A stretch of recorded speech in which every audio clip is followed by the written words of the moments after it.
Como despertar seu verdadeiro potencial. Paramahansa Yogananda. Capítulo 1. Um convite sagrado. Saia do seu recinto fechado da limitação. Inspire o ar puro dos pensamentos vitais. Expire os pensamentos tóxicos do desencorajamento, do descontentamento, da desesperança.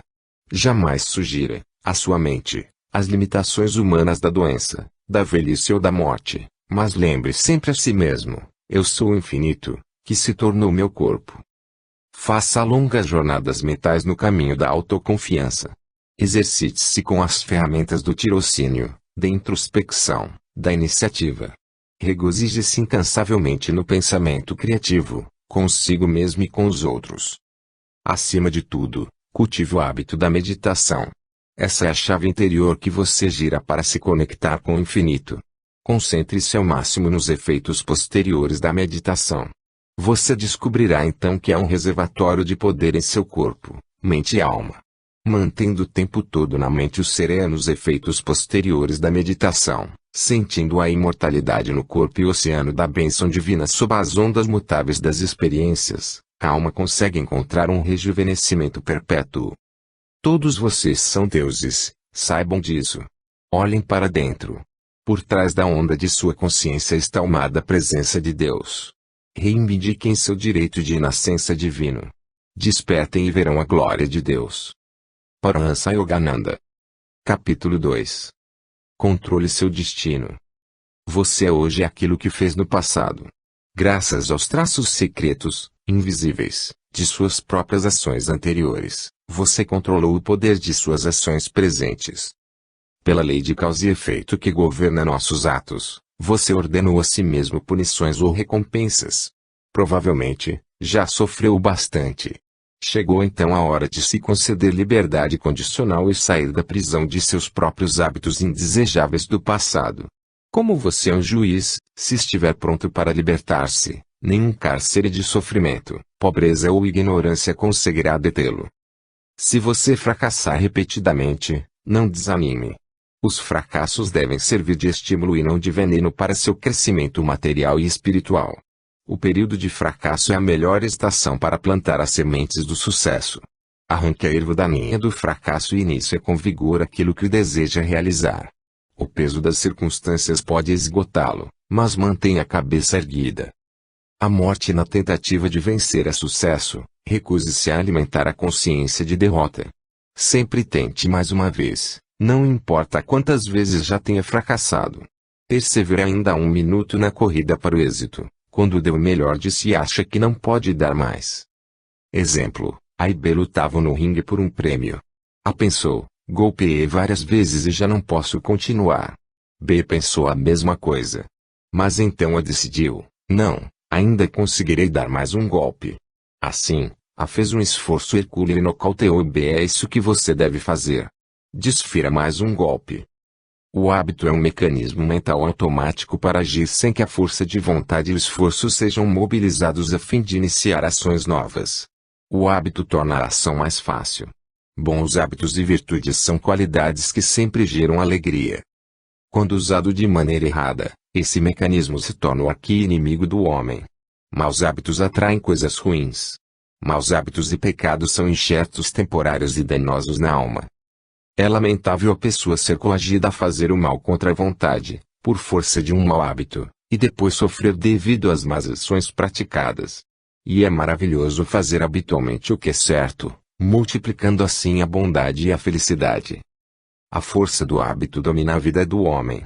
Muita gente passa a vida tomando boas resoluções mentais, mas nunca consegue praticar o que é saudável.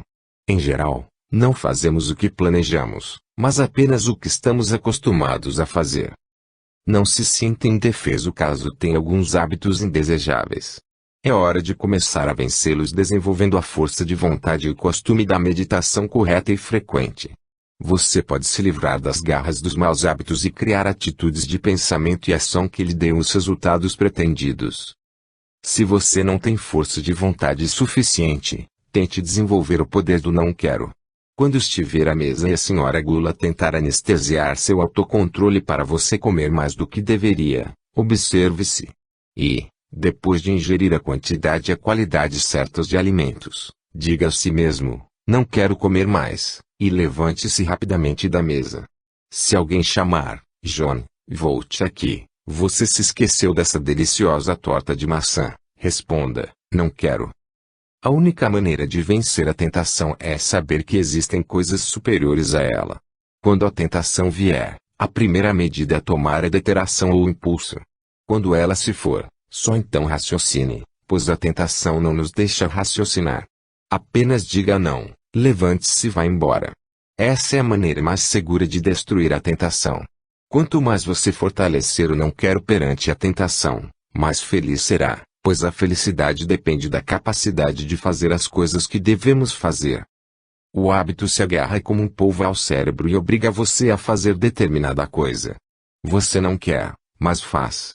Nunca se permita ser vítima de hábitos errados. Lembre-se de que deve ser o chefe de você mesmo. Não deixe que nada nem ninguém o controle.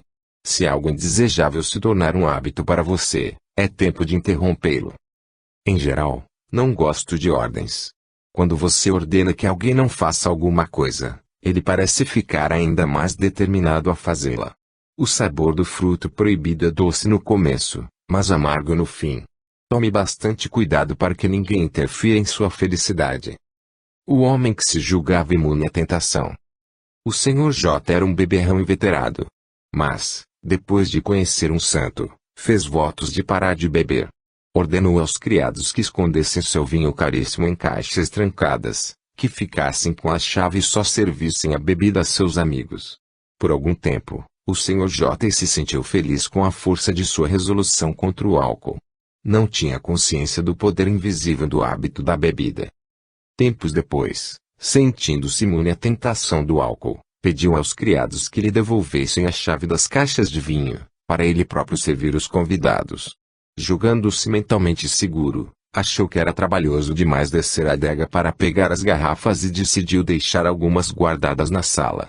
Depois de alguns dias, o Sr. J pensou: já que estou imune à bebida, vou apreciar o brilho do vinho tinto na garrafa sobre a mesa. Todos os dias ele olhava para a garrafa. Pensou então: como não me importo mais com a bebida, vou degustar o vinho e cuspi-lo em seguida. Fez isso. E pensou logo depois: dado que estou fortalecido em minha decisão, não haverá mal algum se tomar apenas um golinho. E não tardou a decidir: como venci o alcoolismo, vou tomar apenas um gole de vinho por vez, tantas vezes quantas minha vontade livre desejar.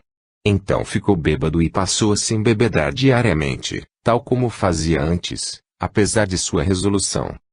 O Sr. J não percebeu que sua resolução contra o álcool não teve tempo de se transformar num bom hábito. São necessários de 5 a 8 anos para substituir um mau hábito por um bom. Antes que um bom hábito se forme em definitivo, o dependente precisa permanecer longe dos ambientes ou atitudes que desencadearam sua dependência. Acima de tudo, não pode deixar que maus pensamentos invadam sua mente. Pensamentos geram ações e são, por isso, mais perigosos. Se sua tendência é viver no plano material, gerador de misérias, aprenda a se distanciar dos ambientes de tentação e a eliminar pensamentos que porventura o tentem. Cerque-se do ambiente certo e mantenha a mente repleta de pensamentos que o beneficiem.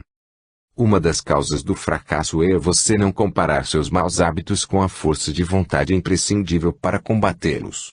Um talento extraordinário não é tão necessário quanto um propósito firme e um esforço constante. Não continue a suportar o peso das fraquezas mentais e morais herdadas do passado, mas queime-as na fogueira da resolução, e torne-se livre. Quando você decidir fazer algo que sabe ser absolutamente certo, faça-o a qualquer custo. Isso conferirá sua vontade, guiada pela sabedoria, mais poder sobre seus maus hábitos. Esqueça o fracasso material do ano passado, as fraquezas mentais e morais, a indiferença espiritual e as meditações praticadas sem grande empenho usando a vontade para ser próspero, autocontrolado e capaz de meditar profundamente até entrar de fato em contato com Deus.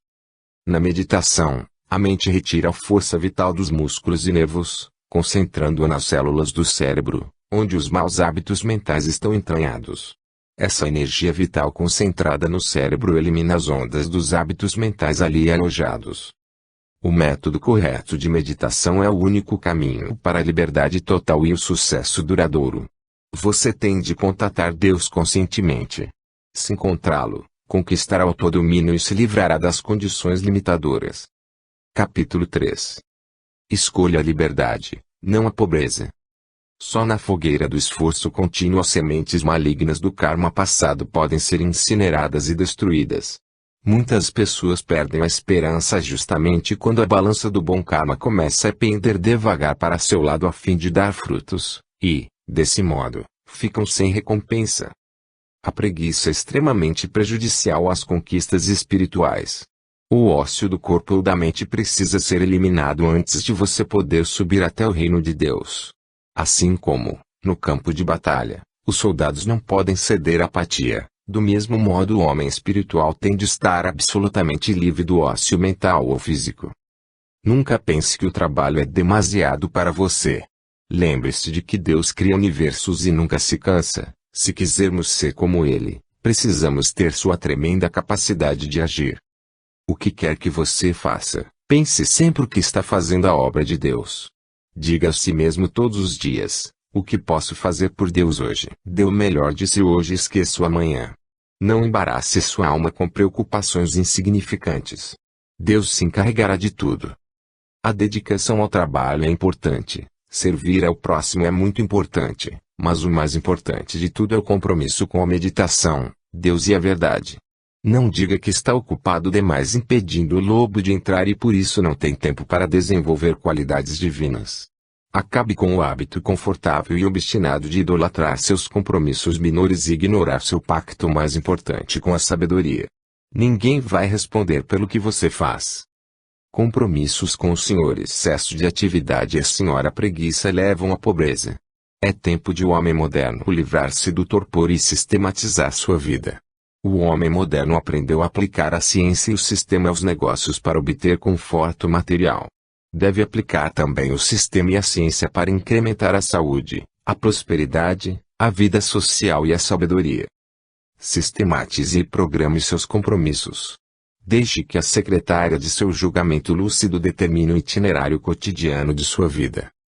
Maus hábitos como cobiça, raiva, inveja, alcoolismo, indolência e fracasso são nomeados para o cargo por hordas ignaras de pequenas ações que para isso contam unicamente com a força numérica, sem nenhum receio da escravização posterior.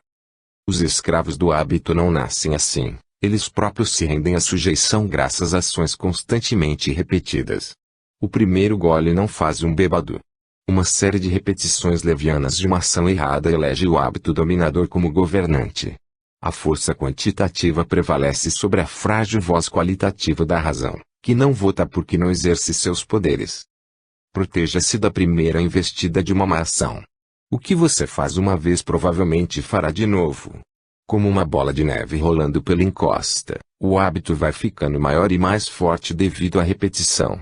Seja racional em todos os seus atos, pois de outra forma poderá se tornar escravo de hábitos indesejáveis. Pois a quem tem, muito lhe será dado, mas a quem não tem, até o pouco que tiver lhe será tirado. Essa frase bíblica é bastante verdadeira para os hábitos. O homem que pratica boas ações cresce em virtude, mas o escravo de maus hábitos perde toda a força de vontade, juntamente com a razão. Tente, a partir de hoje, vencer os hábitos inimigos alojados em seu íntimo e seja livre para agir unicamente de acordo com a razão. Seus hábitos não são você. Seja você mesmo e recuperará, em seu interior, a imagem perdida de Deus. Todo esforço após um fracasso deve ser bem planejado e alvo de uma atenção cada vez mais intensa. A mente subconsciente é como um papagaio, repete tudo o que ouve. Em vez de sugerir-lhe fadiga, queixas e pensamentos conturbados, surgirá alegria, opulência e paz. Essas coisas se manifestarão em sua vida. Trabalhe com prazer e incansavelmente, sinta a energia eterna fluindo incessantemente em você. Jamais sugira cansaço ou desânimo. Jamais diga, estou exausto. Depois que os hábitos do corpo começam a governar a mente, Torna-se difícil fazer o corpo obedecer aos comandos da mente e da vontade. É por isso que as pessoas cronicamente obesas não se livram com facilidade da gordura, mesmo fazendo dieta. As células de seu corpo criaram seus próprios hábitos e não respondem instantaneamente aos comandos da mente, como fariam se tivessem sido treinadas para obedecer às forças superiores da mente, que têm o poder de governar adequadamente o corpo. Você se julga arrasado, maltratado, sem forças. Não se julgue. Você tem todo o poder de que precisa, mas não usa. Não há nada maior que o poder da mente. Faça com que ela ressurja dos hábitos insignificantes que o mantêm atrelado às coisas mundanas. Sorria aquele sorriso perpétuo, o sorriso de Deus, que vale $1 bilhão e ninguém pode lhe tirar. Lembre-se, cabe a você decidir se quer ser comandado pela cobiça, pela subserviência, pela raiva, pelo ódio, pela vingança, pelas preocupações e pela desarmonia, ou se deseja que os soldados divinos do autocontrole, da calma, do amor, do perdão, da paz e da harmonia governem seu reino mental. Expulse os hábitos sensoriais rebeldes que trouxeram miséria ao reino de sua paz. Seja rei de você mesmo e permita que os soldados do bem e dos bons hábitos se apossem do reino de sua mente. Então, a felicidade reinará para sempre em seu íntimo. Nunca conte seus erros. Apenas reconheça que seu amor por Deus é profundamente sincero. Deus não liga para suas imperfeições, liga para sua indiferença. Não se preocupe se você errou. Apenas recorra a Deus com amor confiante. Não esconda nada dele. Deus conhece todas as suas faltas melhor que você mesmo. Abra-se totalmente para ele. Você talvez ache melhor orar, ver Deus como sua divina mãe. De fato, o aspecto materno de Deus é pura piedade. Reze assim: Divina Mãe, bom ou mal sou teu filho. E tu podes me libertar. Mesmo a mãe humana ama seus filhos maus tanto quanto os bons. E às vezes até mais, pois a necessidade deles é maior. Entregue a Deus não apenas o bem que você faz, mas também o mal. Não quero dizer que você deva fazer deliberadamente coisas erradas. Mas, se não conseguir impedir-se de fazê-las devido a hábitos arraigados, sinta que Deus está agindo por seu intermédio. Torne Deus responsável. Ele gosta disso. Foi ele, afinal, quem sonhou sua existência. Você apenas se hipnotizou pensando em suas fraquezas. Se tornar o Senhor responsável por suas fraquezas, isso ajudará a eliminar o falso domínio que elas têm sobre sua imaginação. Então, achará mais fácil reconhecer em você mesmo a imagem perfeita de Deus. Enquanto você estiver se esforçando, ele jamais o abandonará. Capítulo 4. Livre-se dos hábitos que o limitam. O garoto que se tornou um santo. Em minha escola, na Índia, havia um garoto que tinha sido trazido por seus pais. Nós costumávamos aceitar apenas crianças com menos de 12 anos de idade, mas ele era bem mais velho. Eu lhe disse que poderia ficar com uma condição, se estivesse disposto a ser bom. Tive uma conversa sincera com o garoto. Disse-lhe: você decidiu fumar e seus pais não querem que fume. Você os derrotou, mas não conseguiu derrotar seu próprio infortúnio. Está ferindo a si próprio. Minha flecha atingiu o alvo e ele começou a chorar. Disse: meus pais viviam batendo em mim. Prossegui: pense no que está fazendo a si mesmo. Vou aceitá-lo, mas com uma condição: que eu não seja um detetive, mas um amigo. Enquanto estiver disposto a corrigir seus erros, conte comigo, mas, se mentir, não farei nada por você. A mentira destrói a amizade. Portanto, nunca minta para mim. Após aceitá-lo, prometi-lhe: quando você quiser fumar, eu mesmo lhe darei cigarros. Um dia, ele veio a mim e disse: estou com uma vontade doida de fumar. Dei-lhe dinheiro e o garoto mal podia acreditar no que via. Balbuciou: fique com ele. Não queria o dinheiro. Insisti para que saísse e fosse comprar os cigarros, mas ele se recusou. E ao fim desse cabo de guerra, declarou: talvez o senhor não acredite, mas perdi a vontade de fumar. O resultado do ensino e da disciplina foi que ele finalmente se tornou um santo. Despertei sua consciência espiritual.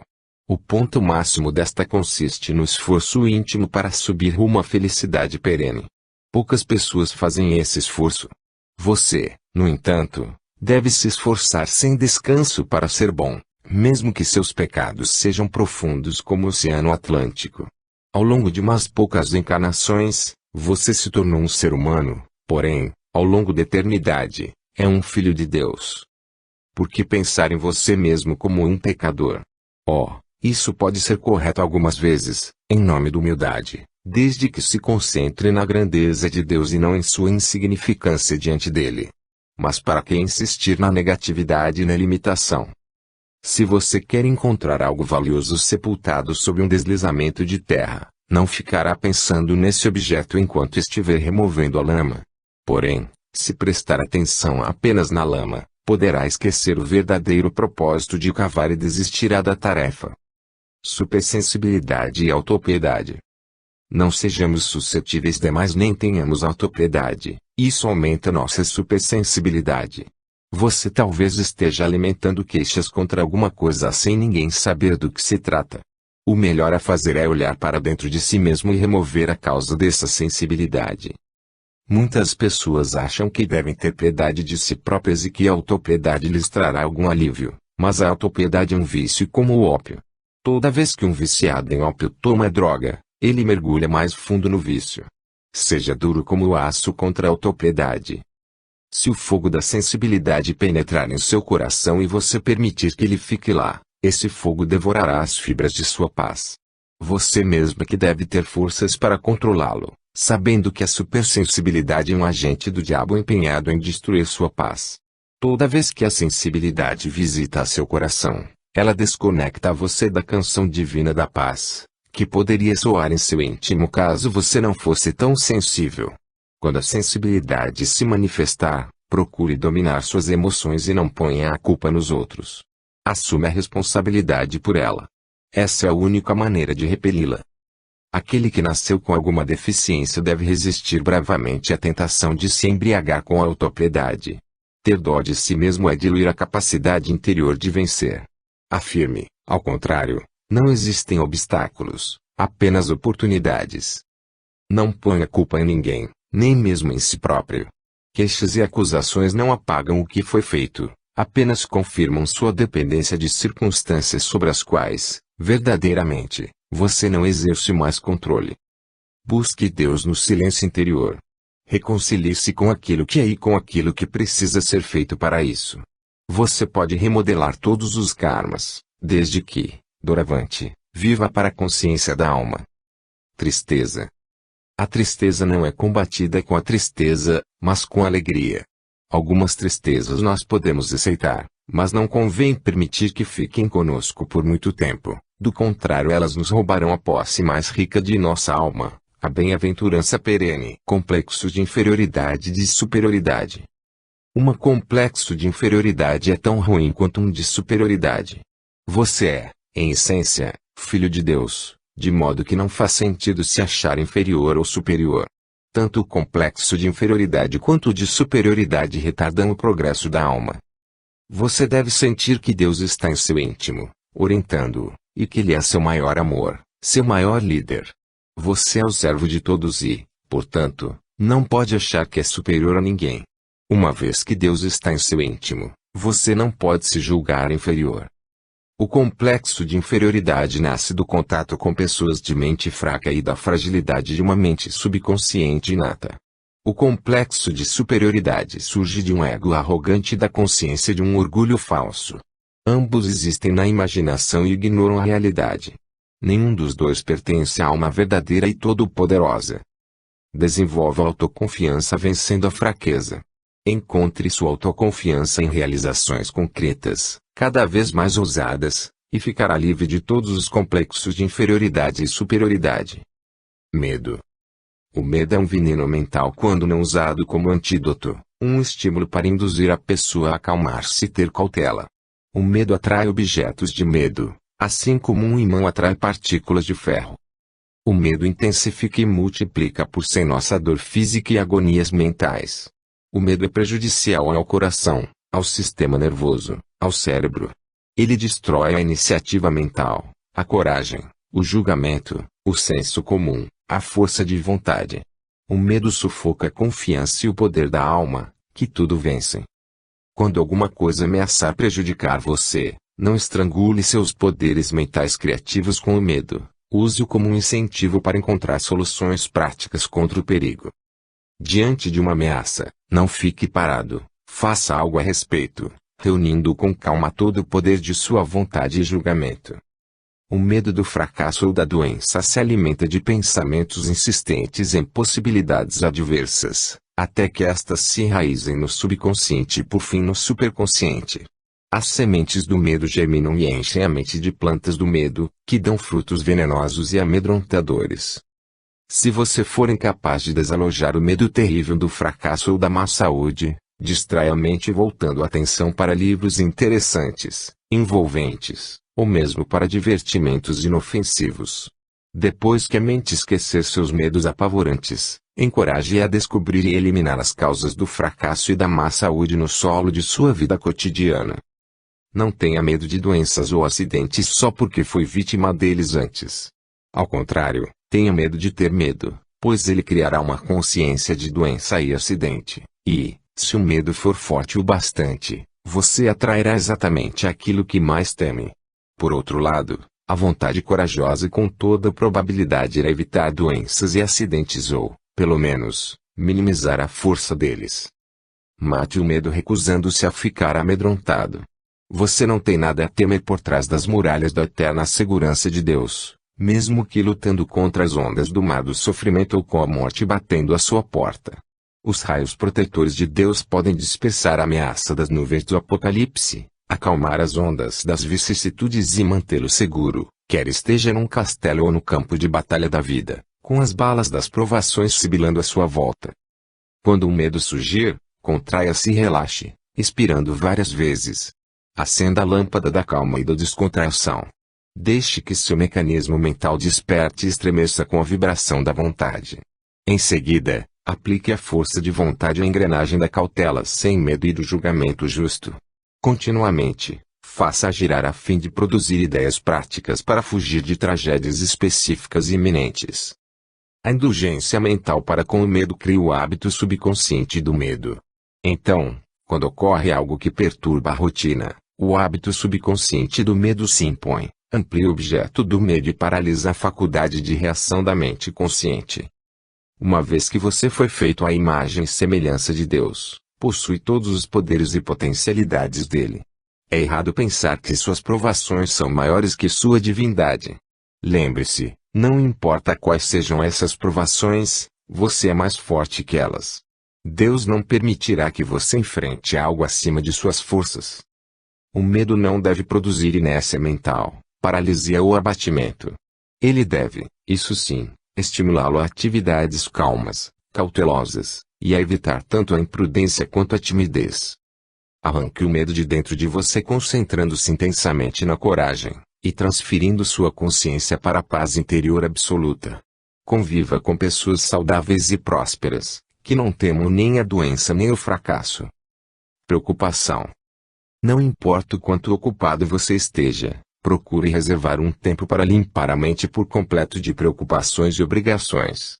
Mande-as embora da mente. Lembre-se, você não foi feito para elas, elas foram feitas por você. Não permita que o torturem. Quando você estiver acuado por pressões mentais ou preocupações, tente dormir. Se conseguir, descobrirá ao acordar que as preocupações já não o subjugam tanto. Diga a si mesmo que, mesmo se morrer, a Terra continuará seguindo sua órbita e tudo continuará como sempre. Então, para que se preocupar? Quando você se leva demasiadamente a sério, a morte aparece para ironizá-lo e lembrar-lhe que a vida e as ocupações materiais são breves. O relaxamento mental consiste na capacidade de desviar a vontade e a atenção das preocupações avassaladoras com dificuldades passadas e presentes ou dos pensamentos e apegos perturbadores. O domínio do relaxamento mental vem com a prática persistente. Pode ser obtido libertando-se a mente de todos os pensamentos, por decisão da vontade, e mantendo-se a atenção fixa na paz e no contentamento íntimos. Graças à prática persistente da meditação, você pode desviar a atenção das preocupações e concentrá-la na paz. Toda vez que estiver cansado ou inquieto, inspire e contraia-se. Em seguida, expire e relaxe o corpo inteiro, Permaneça sem pensar nem respirar por alguns momentos e conseguirá ficar calmo. Livre-se das preocupações. Penetre no silêncio absoluto todas as manhãs e todas as noites. Tente ficar por um minuto de cada vez sem pensar, sobretudo se estiver preocupado. Depois, procure permanecer vários minutos com a mente calma. Visualize algum acontecimento feliz em sua vida, mentalmente. Retome a experiência agradável várias vezes, até esquecer por completo as preocupações. Jejum de preocupações. Se você estiver sofrendo de má saúde mental, faça uma dieta da mente. Um jejum mental saudável clareará sua mente e a livrará dos venenos ali acumulados devido a uma dieta mental descuidada e falha. Em primeiro lugar, aprenda a eliminar a causa de suas preocupações não permitindo que elas o incomodem. Não alimente sua mente com venenos mentais de preocupações novas, fabricadas todos os dias. As preocupações são, quase sempre, resultado da tentativa de fazer muitas coisas às pressas. Não engula suas obrigações mentais, mas mastigue-as lentamente, uma por vez, com os dentes da atenção, e satura-as com a saliva do bom julgamento. Assim, você não terá uma indigestão de preocupações. Sempre que você decidir não se preocupar e fazer um jejum de preocupações, agarre-se à sua resolução. Poderá deixar de se preocupar completamente. Diga a si mesmo, só posso fazer meu melhor, nada mais. Sinto-me satisfeito e feliz por estar fazendo o meu melhor para solucionar meus problemas, não há absolutamente razão para eu me preocupar. Quando você fizer um jejum de preocupações, beba copiosamente a água fresca da paz que flui da fonte de cada circunstância, vitalizada por sua determinação de estar alegre. Se decidiu estar alegre, nada poderá torná-lo infeliz. Se você resolver não destruir sua paz mental, o que acontecerá se aceitar a sugestão de circunstâncias infelizes? Ninguém conseguirá deixá-lo abatido. Pense apenas em desempenhar sem descanso as ações corretas e não em seus resultados. Deixe os resultados para Deus, dizendo, fiz meu melhor nas circunstâncias que me foram dadas. Portanto, estou feliz. 3 vezes por dia, mande embora todas as preocupações. Às 7 horas da manhã, diga a si mesmo, todas as minhas preocupações da noite se foram e, das 7 às 8 horas, recuso-me a ficar preocupado, não importa quão aborrecidas sejam as obrigações que tenho pela frente. Estou em jejum de preocupações. Do meio-dia às 13 horas, diga, sinto-me alegre, não vou me preocupar com nada. À noite, entre as 18 e as 21 horas, na companhia de sua mulher ou marido, ou de parentes e amigos difíceis de aguentar, tome mentalmente uma forte resolução. Nas próximas 3 horas, não vou me preocupar, recuso-me a ficar irritado, ainda que me importunem. Pouco importa que seja tentador submeter-me às preocupações, resistirei à tentação. Não posso destruir minha paz com choques de aborrecimentos. Não posso ficar preocupado. Depois de conseguir levar adiante jejuns de preocupações por algumas horas diárias, tente fazê-los por 1 ou 2 semanas de cada vez. Depois, procure evitar o acúmulo de venenos de preocupação em todo o seu sistema. Sempre que você ceder um festim de preocupações, faça um jejum de preocupações parcial ou completo por um dia ou uma semana. O jejum de preocupações é o método negativo para superar o veneno das preocupações, mas há os métodos positivos. A pessoa infectada com os germes da preocupação deve procurar regularmente a companhia de mentes alegres. Todos os dias deve se juntar, ainda que por pouco tempo, a mentes infectadas de alegria.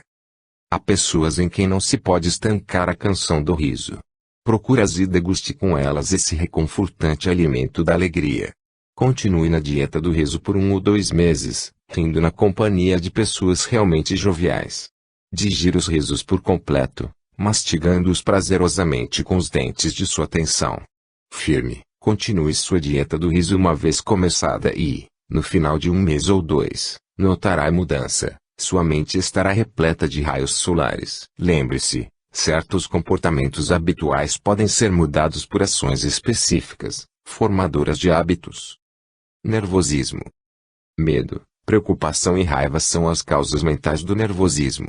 Quando você está enraivecido, envenena o sangue e abrasa os nervos. A raiva altera a química do sangue e afeta a circulação. Quando ela surge, você se torna instrumento da ignorância e faz coisas erradas. Quando você se preocupa, paralisa os nervos. A cura consiste em permanecer calmo o tempo todo e fazer o melhor que puder. Se algo saiu errado, corrija o erro. Observe os fatos de maneira inteligente, serena, e obterá a compreensão correta. Cultive a paz, a calma, a alegria. Quanto mais calmo e alegre você for, melhor se sentirá. Quanto mais se preocupar, quanto mais se deixar invadir pela raiva ou pelo medo, menos equilíbrio terá. E quanto mais paz usufruir, menos nervoso será. Saiba que existe uma lei divina para protegê-lo. Seu nervosismo desaparecerá quando você reconhecer que é um só com Deus. Você não é carne, mas espírito por trás da carne. Todas as noites, antes de ir para a cama, diga: sou um príncipe da paz, sentado no trono do equilíbrio. Materialismo. As coisas materiais trazem alegria? Não. Elas trazem um pouco de prazer durante algum tempo, mas depois vem a tristeza.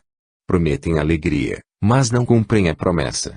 Aqueles que se divertem demais na vida com os prazeres terrenos, materiais, logo perdem sua felicidade. Aqueles que se entregam sem medida ao sexo perdem a vitalidade. Aqueles que comem demais perdem a saúde e o prazer de comer. Em todos os lugares, pessoas estão colhendo a safra dos grãos selvagens que semearam no passado. A preocupação excessiva com o conforto físico e as necessidades desnecessárias faz as pessoas se esquecerem de que é preciso aprimorar a eficiência mental em tudo e adquirir o contentamento divino. Devido às exigências absorventes do conforto físico tirano, elas não têm tempo para desenvolver a eficiência mental nem para cultivar a paz. Todo homem deve se lembrar de que a verdadeira necessidade da vida é a eficiência mental e espiritual. Objetivo: paz total, eficiência mental absoluta e segurança material suficiente. Se você cobrir uma imagem de ouro com um manto negro, dirá que ela se tornou negra? Não, claro que não. Saberá que, por baixo do véu, a imagem continua dourada. Assim será quando arrancar o véu negro da ignorância que agora esconde sua alma. Verá então, de novo, a beleza imutável de sua própria natureza divina. Capítulo 5. Cultive bons hábitos. Se um mau hábito o incomodar, faça duas coisas. Tente evitá-lo e a tudo que porventura o estimule, sem se concentrar nele no afã de suprimi-lo. Em seguida, pense num bom hábito e mantenha a mente super concentrada nesse hábito, até que ele se torne parte de você. Um bom hábito é seu melhor amigo, um mau hábito é seu inimigo mortal. Tome cuidado ao repetir uma ação, ela se tornará um hábito antes que você se dê conta disso. O hábito é uma segunda natureza, mas pode ser banido graças a uma boa ação persistente. Onde quer que você esteja, permaneça sempre alerta em pensamento, percepção e intuição, sempre pronto, como um bom fotógrafo, para tirar fotos de condutas exemplares e ignorar maus comportamentos. Sua maior felicidade consiste em estar sempre disposto a aprender e agir de maneira correta. Quanto mais você se aperfeiçoar, mais aperfeiçoará as pessoas que o cercam. O homem que procura melhorar é um homem destinado a ser cada vez mais feliz. Cuidado com as companhias que você escolhe. Prefira pessoas calmas, fortes e sábias, com uma natureza mais profunda que a sua. Quando um criminoso é posto na companhia de um pior, isso em nada o ajuda. Chegado o dia de sair da prisão, o carcereiro assim se despede dele: até breve. Quando pessoas nervosas convivem com outras do mesmo tipo, não melhoram. Escolha sempre o convívio com gente calma. Não deixe que objetos pouco saudáveis flutuem na corrente de seus pensamentos formadores de hábitos. Zele pela qualidade dos livros que lê. Procure perceber a influência que a família e os amigos íntimos, sempre por perto, exercem sobre você.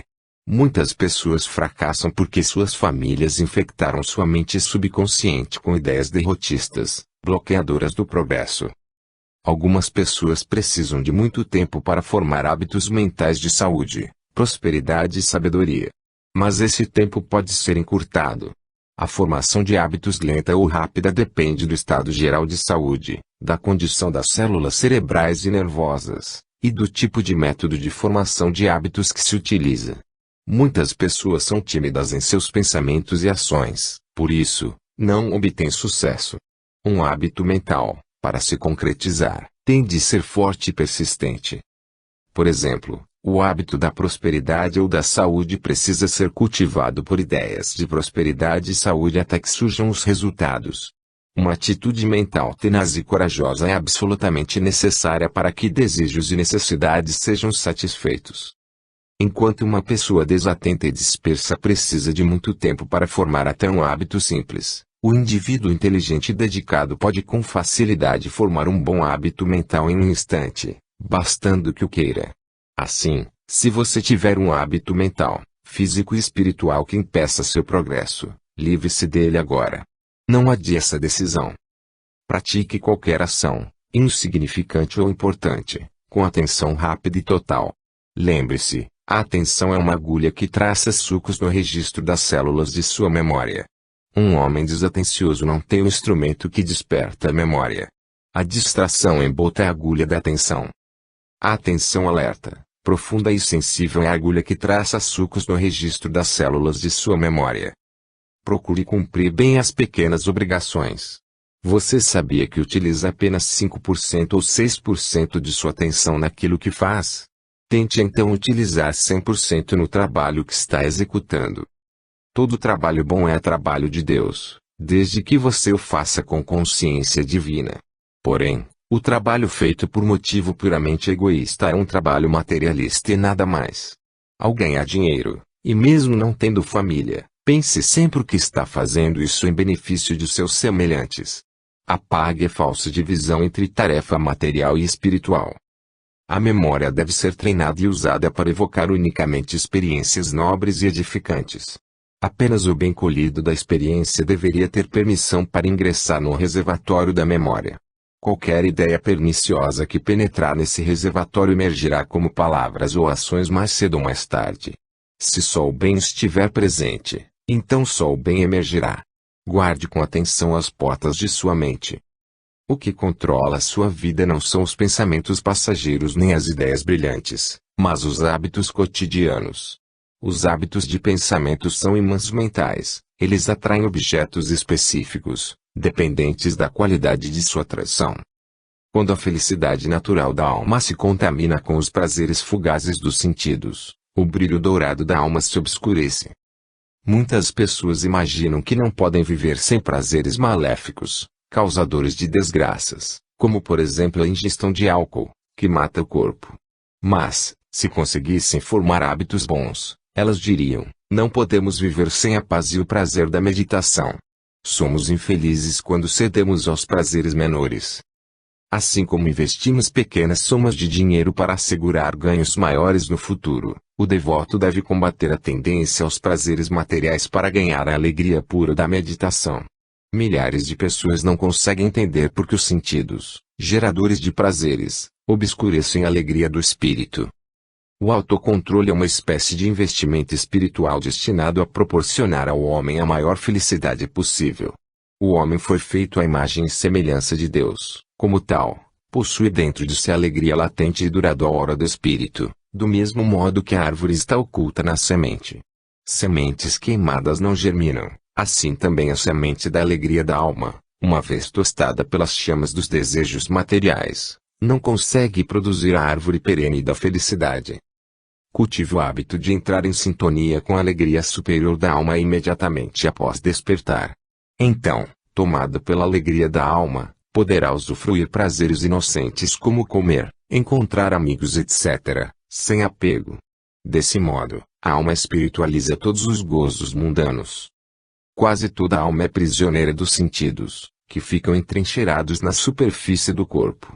A atenção da alma é afastada de seu reino interior na medula, no olho espiritual e nos chakras para as regiões externas do corpo, onde a cobiça, a tentação e o apego possuem sua fortaleza. O devoto que quer isolar a rainha alma das favelas empobrecedoras da sensualidade descobre que não pode fazer isso sem um atrito violento entre os esbirros dos sentidos e os soldados divinos da alma. Quando o devoto ultrapassa a fase inicial da meditação e chega ao meio da fase de autorrealização, ele percebe que seus hábitos bons e maus se defrontaram no campo de batalha da consciência. A meditação é o tambor interior que desperta os hábitos bons e maus de seu sono de indiferença e obriga-os a cobrar forças para obter a vitória contra a consciência do devoto. Quando a pessoa está totalmente sob a influência dos maus hábitos, os bons não oferecem nenhuma resistência. Só quando o devoto tenta cultivar os bons hábitos da concentração, serenidade e paz é que os maus hábitos da inconstância, agitação e inquietude criam resistência psicológica. O principiante espiritual, entusiasmado ao começar a prática da meditação, não percebe a resistência dos maus hábitos. Estes não atentam para a invasão silenciosa dos bons hábitos no principiante espiritual. Só quando o principiante espiritual nota o que está acontecendo e luta tenazmente para estabelecer os bons hábitos no reino da consciência é que os maus hábitos começam a ter medo e fazem furiosas tentativas para expulsar os bons intrusos. Quando o devoto começa a usar a percepção da alma e os bons hábitos para combater os maus, nota que seu coração está cheio de compaixão por estes últimos, pois parecem pertencer a eles ser-lhe caros. Em outras palavras, o devoto, embora sabendo o que precisa fazer, descobre ser difícil desalojar os velhos hábitos queridos da impaciência, da ação contínua, da dieta errada e dos prazeres sensoriais pelos impiedosos e valentes soldados da calma, do êxtase e do autocontrole. O grande método para liquidar os maus hábitos é a concretização do despertar de Deus, os bons hábitos da meditação. Quando o hábito da ilusão precede o hábito da sabedoria e se instala na alma, a única saída consiste em usar a força de vontade para meditar profundamente, todos os dias, até que o contato com Deus, fascinante e abençoado, se estabeleça em definitivo e possa ser reproduzido voluntariamente na consciência. É tão fácil ser pacífico e alegre quanto ser preocupado e inquieto. Jamais se esqueça de sorrir, não um sorriso dissimulado, falso, mas um sorriso honesto, radiante, originário de um coração iluminado e jubiloso. Desenvolva o hábito de sorrir, não importa o que aconteça, e assuma o controle total de seus pensamentos. Eles melhoram ou pioram sua vida. As pessoas dão muita atenção ao seu ser físico e pensam excessivamente sobre o que devem comer e quanto devem dormir. Tudo é uma questão de vontade. Eu nunca me senti cansado na vida e só durmo cerca de 5 horas por mês. Nunca como de manhã e, no almoço, prefiro uma refeição leve, de preferência frutas, castanhas fatiadas e às vezes um ovo. No jantar, me contento com uma salada. Minha vida inteira foi dedicada ao estudo do Yogoda. O que fiz, outros também podem fazer. Os bons hábitos são seus melhores auxiliares, preserve a força deles estimulando-os por meio de boas ações. Os maus hábitos são seus piores inimigos, contra a sua vontade, eles o obrigam a fazer coisas que o prejudicam. Deixe-os morrer à míngua negando-lhes alimentos ou más ações. A verdadeira liberdade consiste em agir de acordo com um julgamento correto e não sob a pressão dos hábitos. Coma o que deve comer e não necessariamente o que costuma comer. Faça o que deve fazer, não o que seus hábitos exigem. Bons e maus hábitos precisam de algum tempo para adquirir força.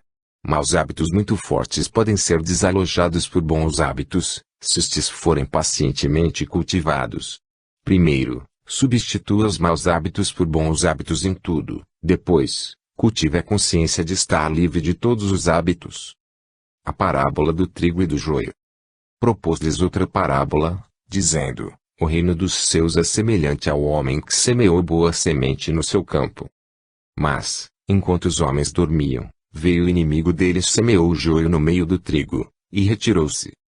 E, quando a erva cresceu e produziu fruto, apareceu também o joio. Então, vindo os servos do dono da casa, lhe disseram: Senhor, não semeaste boa semente no teu campo. Donde vem, pois, o joio? Ele, porém, lhes respondeu: um inimigo fez isso. Mas os servos lhe perguntaram: queres que vamos e arranquemos o joio? Não. Replicou ele, para que, ao separar o joio, não arranqueis também com ele o trigo. Deixai-os crescer juntos até a colheita, e, no tempo da colheita, direi aos ceifeiros: ajuntai primeiro o joio, atai-o em feixes para ser queimados, mas o trigo, recolhei-o no meu celeiro. Mateus 13:24-30. Interpretação. O reino da realização divina pode ser comparado ao homem que, Graças a uma meditação profunda e diária, semeou boas sementes de experiências espirituais no campo de sua consciência. Porém, enquanto ele dormia, estava alheio às percepções espirituais. Seu inimigo de tendências subconscientes espalhou sementes de hábitos materiais entre o trigo da autorrealização espiritual. Quando as hastes do desenvolvimento espiritual cresceram e deram frutos de bênção espiritual e sabedoria, ele descobriu que havia sido também acossado por sementes de dúvidas íntimas, medos e sensação de impotência para resolver os mistérios de Deus. Os servos, autocontrole e disciplina espiritual, perguntaram ao mestre, devoto, de onde veio esse joio dos obstáculos espirituais em ti? O devoto respondeu, más tendências subconscientes espalharam secretamente sementes de hábitos materiais juntamente com as de meus hábitos espirituais. Os servos perguntaram, queres que teus servos do autocontrole desçam a mente subconsciente para remover o joio ali enraizado? O devoto respondeu, não percais vosso tempo com os hábitos negativos, não espirituais, pois assim fazendo podereis perder alguns hábitos espirituais em cujo crescimento não conseguistes vos concentrar. E de cultivai os bons hábitos espirituais e esquecei os não espirituais, até que chegue a hora da ceifa do divino êxtase e do contato jubiloso com Deus. Na hora do êxtase divino, os habilidosos ceifadores da percepção espiritual e dos hábitos espirituais conseguem reunir, na mente subconsciente, o joio de todas as encarnações passadas e queimá-lo com a força da sabedoria, aniquiladora instantânea, e a luz acumulada no cérebro graças à mente interiorizada. Na meditação e no sono, a mente e a energia fluem para o espinho e o cérebro, obliterando hábitos de preocupação e inquietude. No sono, a energia expulsa as preocupações apenas temporariamente. Na meditação profunda, o superconsciente utiliza a energia descontraída da mente, concentrada no cérebro, para mergulhar fundo nos sulcos cerebrais onde os hábitos se ocultam e cauterizam os maus hábitos. Capítulo 6. Use o poder de sua mente. Um grande fracasso que se tornou um grande sucesso. Existem pessoas naturalmente bem-sucedidas, do mesmo modo que existem fracassos habituais. John, meu amigo e aluno, era um desses fracassados de nascença. Jovem, inteligente e esforçado, parecia nunca se sair bem, qualquer que fosse o emprego ou o negócio que arranjasse. Pressionado, abandonado e sem um tostão, procurou meu conselho. Disse, Senhor, sou um completo fracasso. Por alguma razão misteriosa, não apenas perdi meu emprego como, após me empregar, meu patrão foi à falência. Não quero procurar outro trabalho com medo de atrapalhar o negócio de meu novo empregador devido à influência deletéria de minha vibração de fracasso. Sou visto como um derrotado por todos os meus amigos e agora acredito piamente que nunca conseguirei vencer.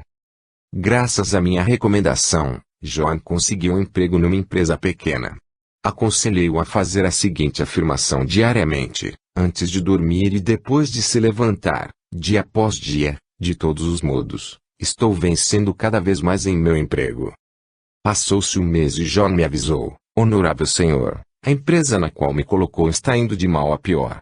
Por favor, tire-me de lá antes que ela naufrague de vez. Talvez minha demissão a salve da ruína.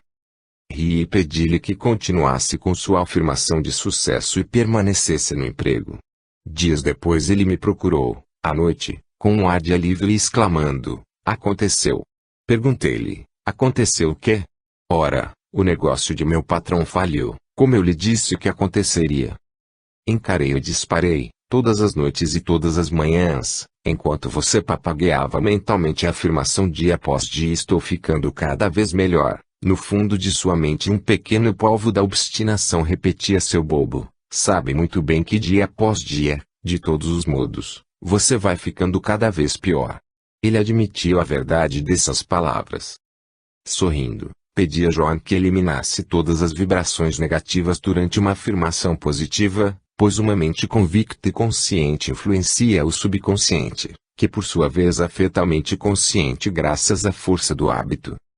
Expliquei a John que seus êxitos estavam condicionados por sua capacidade criativa, seu ambiente, seus hábitos anteriores e posteriores ao nascimento, e que só quando ele estabelecesse contato com a todo-poderosa mente superconsciente conseguiria produzir a causa do sucesso absoluto.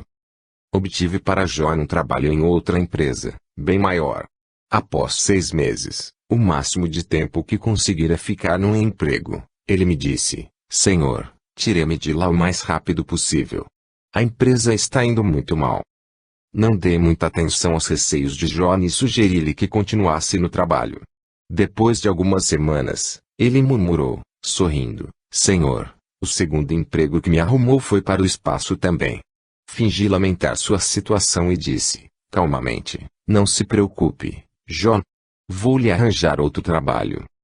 Bem, Senhor, disse ele, se puder arcar com o pecado de levar a empresa de outra pessoa à falência devido ao contato comigo, então me arranje esse novo trabalho. Graças a um esforço contínuo e influência, por fim consegui garantir para Jó um emprego em uma companhia grande. Passou-se um ano e nada aconteceu, embora cada semana Jó quisesse pedir demissão, temendo levar à bancarrota essa terceira empresa. Por fim, sugeri-lhe que investisse seu dinheiro num negócio próprio. Ele, muito assustado, replicou: se eu investir minhas economias, vou perdê-las com certeza. Tranquilizei-o em tom firme: é claro que você deve investir seu dinheiro e energia em algum bom projeto, como fornecimento de artigos de papelaria, que não exige muito capital nem grandes despesas.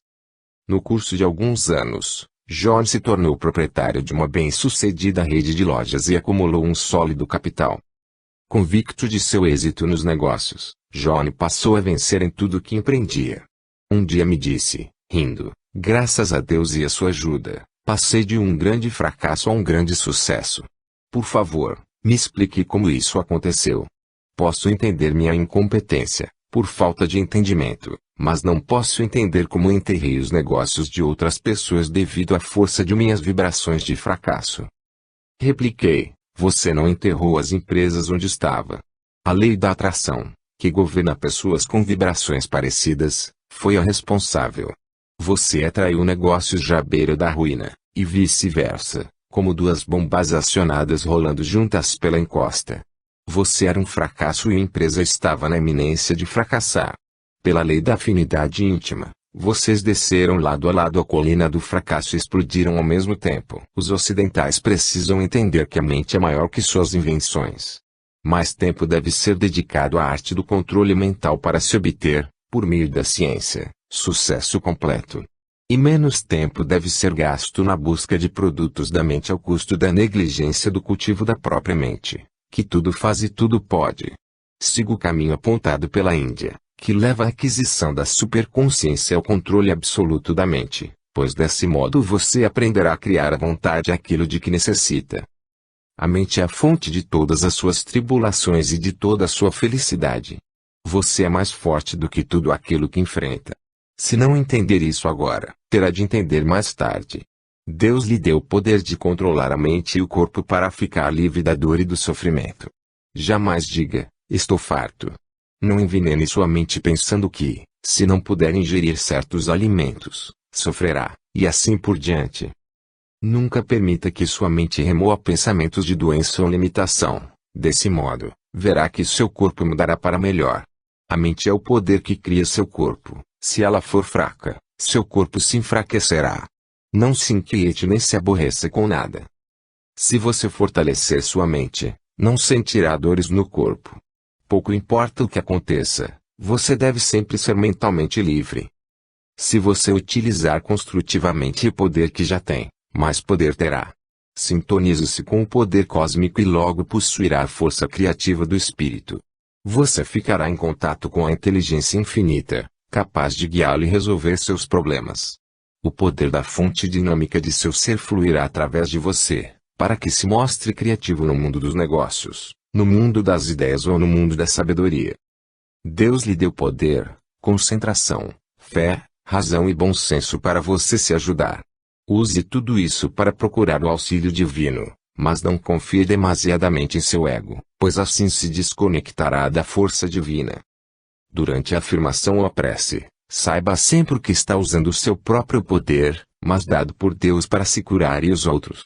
Acredite, sem hesitar, que como filho amado de Deus você está usando a vontade e a razão que Ele lhe deu. O equilíbrio deve ser buscado entre a velha ideia de depender em tudo de Deus e a atitude moderna de depender unicamente do ego.